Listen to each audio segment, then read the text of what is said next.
Welcome back to my YouTube channel.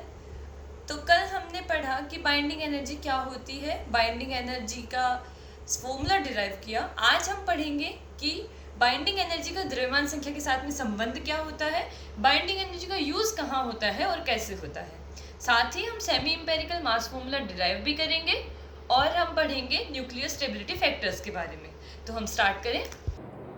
तो friends, हम देखेंगे change in binding energy with mass number A.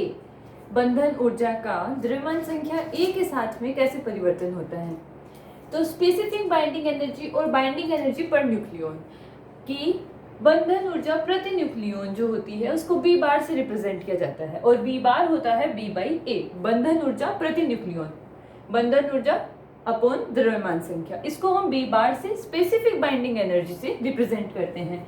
अब जब हम बी बार और ए के बीच में ग्राफ बनाते हैं तो हम ये देखते हैं कि लगभग 4, 8, 12, 16, 20 इन सब यानी कि 4 के गुणज के 4 के गुणज के लिए हमें जो बी बार के लिए पीक वैल्यू मिलती है थोड़ी उसके निकटतम नाभिकों के कंपैरिजन में 4, 8, 12, 16, 20 जैसे द्रव्यमान संख्या वाले नाभिकों के लिए बी बार की वैल्यू ज्यादा प्राप्त होती है। और 56 द्रव्यमान संख्या 56 किसकी होती है, फेरम की, लोहे की।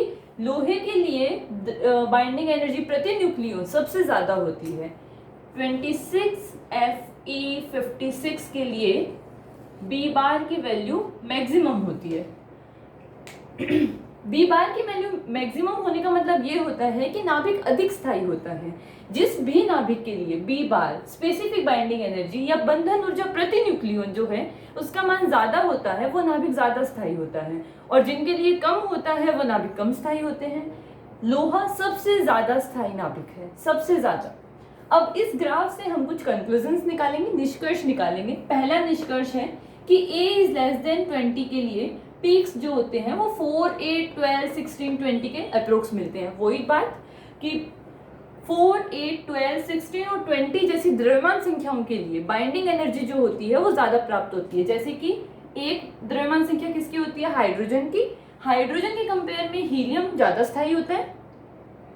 8, 12 और 16 पे ऑक्सीजन प्राप्त होता है हमें। ये सारे नाभिक ज्यादा स्थायी होते हैं अपने निकटतम नाभिकों के कंपैरिजन में। जिन नाभिकों की द्रव्यमान संख्या 4, 8, 12, 16 और 20 होती है वो नाभिक ज्यादा स्थायी होते हैं। दूसरा conclusion, A is greater than 56 के लिए जो ग्राफ होता है वो एक दिष्ट घटता हुआ होता है। ठीक है, 56 के बाद में ग्राफ जो है एक समान घटता हुआ प्राप्त होता है हमारा। Z इवन और N even, A is equals to even, more stable नाभिक होता है। इट मीन्स कि जिन परमाणुओं के लिए परमाणु संख्या या प्रोटॉनों की संख्या और न्यूट्रॉनों की संख्या दोनों इवन होती है, सम संख्या होती है, यानी कि जिनके लिए द्रव्यमान संख्या सम संख्या हो तो वो नाभिक ज्यादा स्थायी होते हैं। जिन नाभिकों में परमाणुओं, प्रोटॉनों और न्यूट्रॉनों की संख्या इवन हो, सम हो, वो नाभिक ज्यादा स्थायी होते हैं बजाय दूसरों के। फिर A is greater than 150 and A is less than 20 not stable। 150 से ज्यादा द्रव्यमान संख्या वाले और 20 से कम द्रव्यमान संख्या वाले नाभिक कम स्थायी होते हैं। तो ये नाभिक अपना स्थायित्व बढ़ाने के लिए कुछ न कुछ काम करते हैं। ये नाभिक क्या करते हैं, न्यूक्लियर फिजन और फ्यूजन जैसी प्रक्रिया करते हैं। फिजन और फ्यूजन क्या होता है, नाभिकीय संलयन और नाभिकीय विखंडन होता है। ठीक है, A is greater than 150, 150 से ज्यादा द्रव्यमान संख्या वाले नाभिक क्या करते हैं, छोटे नाभिकों में टूटते हैं और क्या करते हैं, स्थायित्व को बढ़ाते हैं। इसे कहते हैं नाभिकीय विखंडन। और जो कम द्रव्यमान, जिनका द्रव्यमान 20 से कम होता है वो नाभिक संलयन करते हैं और एक हैवी नाभिक बनाते हैं ज्यादा द्रव्यमान संख्या का। इसे कहते हैं नाभिकीय फ्यूजन, न्यूक्लियर फ्यूजन, नाभिकीय संलयन। संलयन में दो हल्के नाभिक मिलेंगे, एक भारी नाभिक का निर्माण करेंगे अपना स्थायित्व बढ़ाने के लिए। और न्यूक्लियर फिजन यानी कि नाभिकीय विखंडन में एक भारी नाभिक जो होगा वो दो हल्के नाभिकों में टूटेगा ताकि वो स्थायी हो जाए। फिर लाइट एटम्स के लिए न्यूट्रॉनों और प्रोटॉनों की संख्या लगभग समान होती है, जबकि हैवी भारी परमाणुओं के लिए न्यूट्रॉनों और प्रोटॉनों की संख्या समान नहीं होती है। उसमें न्यूट्रॉनों की संख्या प्रोटॉनों की संख्या की 1.5 गुना होती है। तो मोस्टली हम देखते हैं जितने भी उसमें परमाणु हैं और जो भारी परमाणु हैं उनमें प्रोटॉनों की संख्या जो है वो कम होती है, इनकी बजाय न्यूट्रॉनों की संख्या ज्यादा होती है। अब हम पढ़ेंगे सेमी इंपेरिकल मास फॉर्मूला, सामी आनुभाविक द्रव्यमान सूत्र, ये कैसे निकलता है। तो देखो नाभिकीय फिजिक्स में, न्यूक्लियर फिजिक्स में मेन 2 मॉडल आए थे जो कि इसके बारे में थे। एक तो था शेल मॉडल जो हम आगे पढ़ेंगे, जो ये बताता है कि मैजिक नंबर पे क्यों ज़्यादा स्थायित्व होता है हमेशा। मैजिक नंबर 4, 8, 12 जो ये हमने अभी देखा था कि पीक मिल जाते हैं, ये मैजिक नंबर से कि ये स्थायित्व हमेशा इसी पे क्यों मिलता है। फिर बैथे और वॉन विजेकर करके 2 साइंटिस्ट ऐसे आए जिन्होंने ये बताया कि एक लिक्विड ड्रॉप मॉडल और होता है, यानी कि जो बाइंडिंग एनर्जी होती है वो लिक्विड ड्रॉप मॉडल के अनुसार ही दी गई है। ये है द्रव बूंद मॉडल। बेथे और वॉन विजेकर ने द्रव बूंद मॉडल दिया। उन्होंने ये बताया कि हम नाभिक को एक द्रव की बूंद की तरह मान सकते हैं क्योंकि नाभिक बहुत ज्यादा डेंस होता है और वो असंपीड्य भी होता है। उन्होंने इसको लिक्विड ड्रॉप मानते हुए ये बताया कि जो नाभिक की बंधन ऊर्जा होती है वो 5 ऊर्जाओं का योग होती है। वॉल्यूम ऊर्जा यानी कि आयतन ऊर्जा, एसिमेट्रिक ऊर्जा यानी कि असममित ऊर्जा, कुलोम्ब ऊर्जा कुलोम्ब ऊर्जा, पेयरिंग ऊर्जा युग्मन ऊर्जा, सरफेस एनर्जी पृष्ठीय ऊर्जा। इन सभी ऊर्जाओं का योग होती है हमारी बाइंडिंग ऊर्जा, बंधन ऊर्जा। तो बंधन ऊर्जा किन 5 ऊर्जाओं का योग होती है? Surface energy, pairing energy, asymmetric energy, coulomb energy and volume energy. अब देखते हैं ये एनर्जीज कैसे होती है। वॉल्यूम एनर्जी ऐसे होती है, मतलब किसी भी नाभिक के अंदर जो नाभिक का स्थायित्व होता है ना, वो नाभिक के अंदर बनने वाले बॉन्ड्स के ऊपर डिपेंड करता है। और ये इन बॉन्ड्स का जो नंबर होता है ना वो A के प्रोपोर्शनल होते हैं। तो जो नाभिक का, हाँ आप इसको यूं भी समझ सकते हैं, वॉल्यूम मतलब आयतन, आयतन का फॉर्मूला 4/3 r3,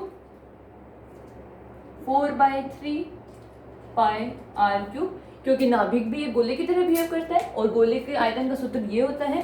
r का फॉर्मूला होता है r0 a की पावर 1/3। तो जब आप इसका क्यूब करेंगे तो a की पावर 1/3 का भी क्यूब हो जाएगा, यानी कि ये a बन जाएगा। यानी कि आयतन ऊर्जा a के प्रोपोर्शनल होती है। आयतन ऊर्जा a के प्रोपोर्शनल होती है, इसको लिखेंगे। जब प्रोपोर्शनल का साइन हटाते हैं तो एक प्रोपोर्शनलिटी कांस्टेंट आता है, समानुपाती नियतांक AV। ये है आयतन ऊर्जा का नियतांक। तो आयतन ऊर्जा हमारी क्या हो गई? EV बराबर AVA, यानी कि अगर A के साथ में EV का रिलेशन देखें तो ये प्रोपोर्शनल रिलेशन आएगा।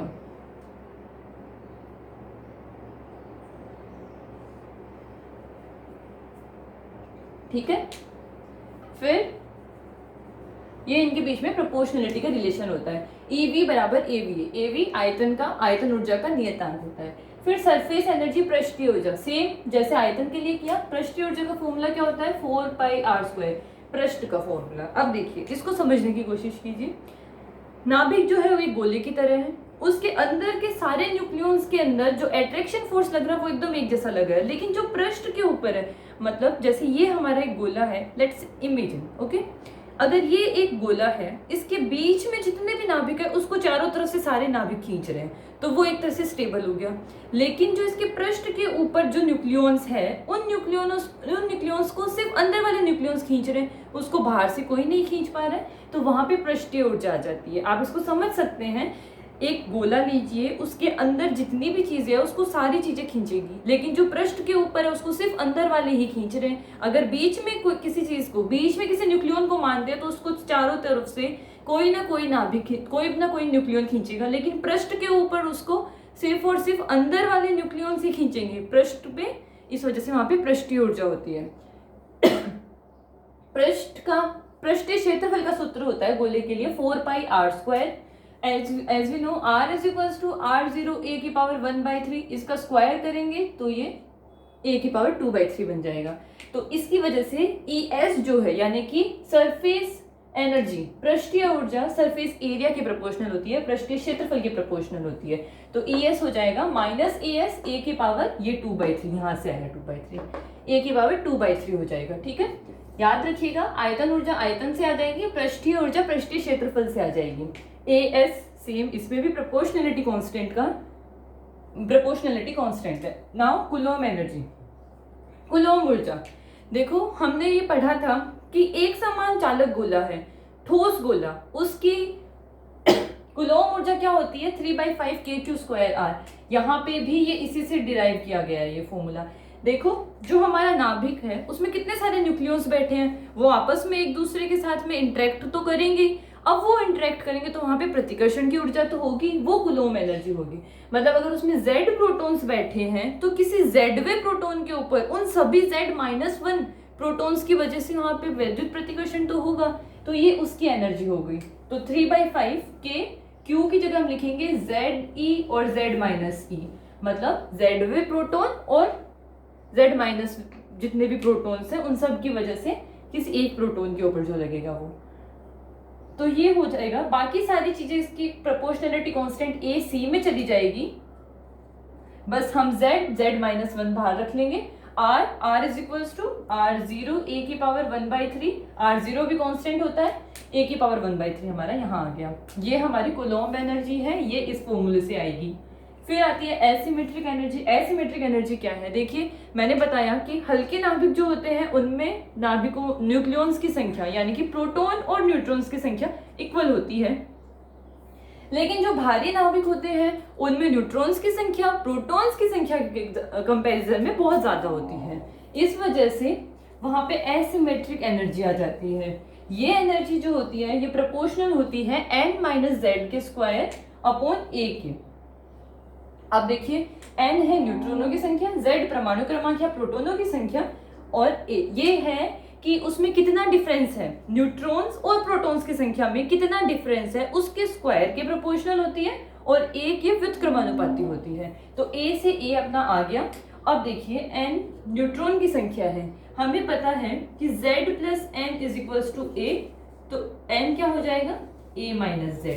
यहाँ से देखिए a minus Z and minus Z is a minus 2z, तो यहाँ पे हो जाएगा a माइनस 2z का स्क्वायर अपॉन a। बाकी जो चीजें बचेगी वो प्रोपोर्शनलिटी कांस्टेंट के साथ में a में आ जाएगी। ठीक है, ये असममित ऊर्जा है और इसका फॉर्मूला हमने यहाँ से देखा। विचलन की वजह से न्यूट्रॉन और प्रोटॉन की संख्या में जो डिफरेंस होता है, विचलन होता है, उसकी वजह से ऊर्जा होती है। पेयरिंग एनर्जी, युग्मन ऊर्जा, ये हम ऐसे समझ सकते हैं कि बहुत से नाभिक ऐसे होते हैं जो मतलब जिन नाभिकों के लिए प्रोटॉन और न्यूट्रॉनों की संख्या दोनों संख्याएं सम संख्या होती है, यानी जिनके लिए ए इवन होता है वो नाभिक ज्यादा स्थायी होते हैं। हम आगे भी देखेंगे कि वे नाभिक जिनके लिए प्रोटॉन और न्यूट्रॉनों की संख्या दोनों सम होती है वो ज्यादा स्टेबल होते हैं, और जिनके लिए ओड होती है वो थोड़े कम स्थायी होते हैं। तो अब हम इसमें देखते हैं, ये पेयरिंग एनर्जी है। पेयरिंग एनर्जी का फॉर्मूला होता है minus of AP upon A⁴। ये पेयरिंग एनर्जी का फॉर्मूला होता है। AP का मान, AP इसमें वही पेयरिंग ऊर्जा का कांस्टेंट हो जाएगा। AP का मान 0 होता है कब, जब हमारा A ओड हो। A ओड है मतलब द्रव्यमान संख्या ओड है। द्रव्यमान संख्या ओड किन कंडीशंस में हो सकती है, जब हमारी या तो प्रोटॉन की संख्या ओड हो, विषम हो, या न्यूट्रॉन की संख्या विषम हो। दोनों में से कोई एक विषम होना चाहिए, एक सम होना चाहिए, तब हमारी द्रव्यमान संख्या ओड हो जाएगी। ठीक है, AP का मान -13.5 mega electron volt -33.5 mega electron volt होगा जब Z और N दोनों पॉजिटिव, दोनों इवन संख्या हो जाए, मतलब प्रोटॉनों की संख्या भी सम हो, न्यूट्रॉनों की संख्या भी सम हो। और AP का मान +33.5 मेगा इलेक्ट्रॉन वोल्ट कब होगा, जब हमारी प्रोटॉनों की संख्या और न्यूट्रॉनों की संख्या दोनों ओड हो। इस केस में क्या होता है, इसकी वैल्यू, पेयरिंग AP की वैल्यू इतनी आती है। इस केस में भी A सम है और इस केस में भी A सम है। सिर्फ A विषम होगा तभी इसकी वैल्यू 0 होगी, A सम होगा तो इसकी वैल्यू में साइन का बस चेंज आएगा। तो बाइंडिंग एनर्जी जो होती है वो volume energy, surface energy, coulomb energy, asymmetric energy और पेयर एनर्जी का सम होती है। ठीक है, अब हम इनमें वैल्यू रख देते हैं। हमारी आयतन ऊर्जा क्या आई थी, AVA। सिमेट्रिक सरफेस एनर्जी क्या आई थी, पृष्ठीय ऊर्जा -AS A⁴। कुलोम्ब ऊर्जा थी -AC Z-1 अपॉन A⁴ और एसिमेट्रिक एनर्जी थी -AA A-2Z² अपॉन A, और पेयरिंग एनर्जी थी -AP अपॉन A⁴। ठीक है, तो अब इसमें सारी वैल्यू रख दी।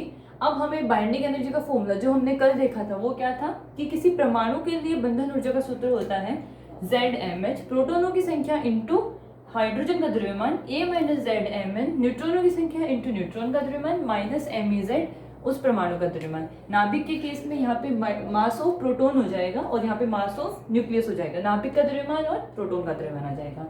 तो इससे हम अगर किसी परमाणु का द्रव्यमान देखें तो क्या होगा, इसको इधर रख देते हैं और बाइंडिंग एनर्जी को उधर ट्रांसफर कर देते हैं, तो ये और बाइंडिंग एनर्जी की वैल्यू ये रख देते हैं, ठीक है। तो मास ऑफ एटम, परमाणु का द्रव्यमान क्या हो गया, ZmH plus A minus ZmN minus of, अब यहाँ पे Eb की वैल्यू, Eb के आगे माइनस साइन लगाने से ये नेगेटिव हो गया, माइनस AVA प्लस AS ए की power 2/3 plus AC Z minus 1 ए की power 1/3 plus A minus 2Z का होल स्क्वायर अपॉन ए प्लस AP अपॉन ए की पावर 3/4। ये हमारा आ गया सेमी इंपेरिकल मास फॉर्मूला।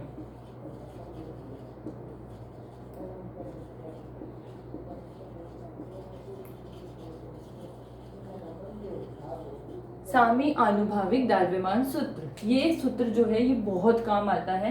नॉर्मली न्यूमेरिकल्स में हमें ये सारी वैल्यूज गिवन होगी और हमें इसको सोल्व करके MZ की वैल्यू निकालनी होगी। AP हमने देखा ही था, AP का मान A इवन के लिए 0, A ओड के लिए 0 होता है, और इवन में जब Z और N दोनों इवन होते हैं तब इसकी value negative 33.5 mega electron volt होती है, और जब दोनों ओड होते हैं तब इसकी value positive 33.5 mega electron volt होती है।